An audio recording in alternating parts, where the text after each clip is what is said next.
Hey everyone, I just wanted to send a quick video to go over the learning plan again as you guys start to think about writing it because it's due this Friday. I'm just going to reiterate some of the points that Liz made in her presentation and also just give you a few more tips of where I see some students go wrong so that you produce the best product and hopefully have satisfactory, or if not close to satisfactory, so you don't have a lot of edits. The other thing is I'm going to be able to show you what a document with feedback from me will look like so that you're better prepared when you get that PDF from me in the Dropbox after it's been edited.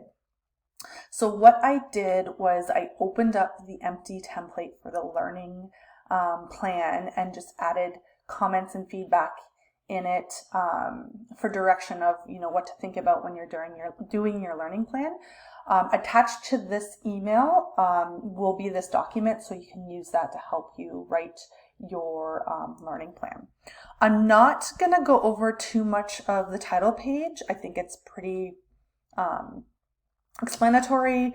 You guys at first year university level should be able to fill this out no problem, and I really hope I don't see any issues with this being done. The last thing you want is the only mistake to be your title page, so just make sure you're doing it properly and carefully so you get that mark. So this is where you're going to start to see some of the feedback, if I had given you guys any. It'll pop up in red, or it'll be a comment at the side so you can see any corrections or feedback for what needs to be fixed in your assignments. So what I've written here in the areas of strengths and learning needs is, first of all, and as Liz said, be specific. I don't want you to say, I want to be a better nurse. That doesn't provide me with any direction, not specific enough. Make sure if you're talking about communication, it's very specific. What about communication? If you're talking about assessments, what specifically about assessments? Make sure it's not too general, because if it's too general, it's going to be hard to do a learning plan that's appropriate as well. So what Liz did say in here, so as she pointed out, make sure you describe your experiences or events in your life that are specific to you. Answer the questions: what happened to you? What was your role? Why is this a strength or a learning need? If you don't address all those things, it's going to be unsatisfactory. So just make sure you do that. And that goes for your areas of strength and learning needs. So the one thing I see a lot of students do is the learning needs should relate to the things you're going to choose to work on in your learning goals down below. So I'll see a lot of students put 3 things here that they need to work on, and yet none of those match up down here to the 3 learning goals that they want to work on. And it doesn't really make sense to me. Why would you do all that work to describe what you need to work on, why it's something you need to work on, and then not address it down below? So please just make sure whatever you're listing here matches up down here. And that's the whole reason for reflection. If you're reflecting on these things and why they're learning needs, those should then help guide what you pick as a thing to work on your learning plan. So we talked about being specific, all the things you need to address. Just make sure it applies to the area we are working in. I can't really think of a specific example, but I know in some of the later years I'd have students say that they want to remove catheters or do IV add lines. And sometimes it would be in an area that's not something that we're going to be able to do in that area. So just make sure it's something that you can work regularly on in palliative. Here, as Liz said, should be someone from your clinical group. So make sure they have areas of strength and learning needs, and please put their names or initials. Okay, so when we get to the 3 learning goals, really, you should start making sure that these are already in a SMART format. And that, again, they should match the learning needs you describe up above, or that someone has said, that your peer has said as a learning need. Just to reiterate what Liz said, and again, this is in a comment so that I put, so 2 of these goals should be, one needs to be an identified learning need So it says form from your winter final evaluation recommendation. So whatever it is that your clinical instructor asked you to work on, I can check this. So please make sure you're picking something that you're actually given feedback on. And then the other one was one learning need of your choosing. So Liz suggested PRN meds or a basic dressing, as these are new skills. So just wanted to reiterate that. I think that's pretty straightforward.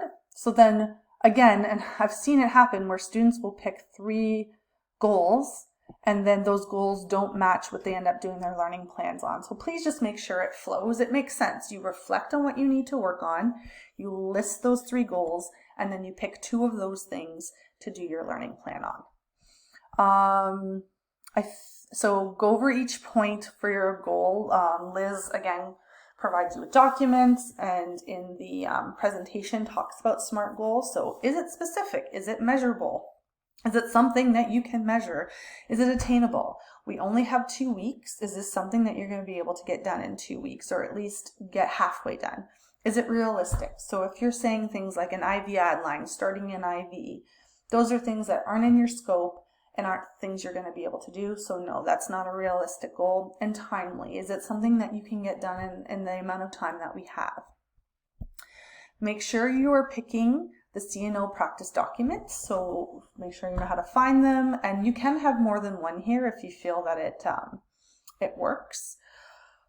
Start date should obviously be clinical, unless it's something that you wanted to review before you even get to clinical that day. So I'm fine if, one of your goals is reading certain resources and it happens, the weekend before we start clinical.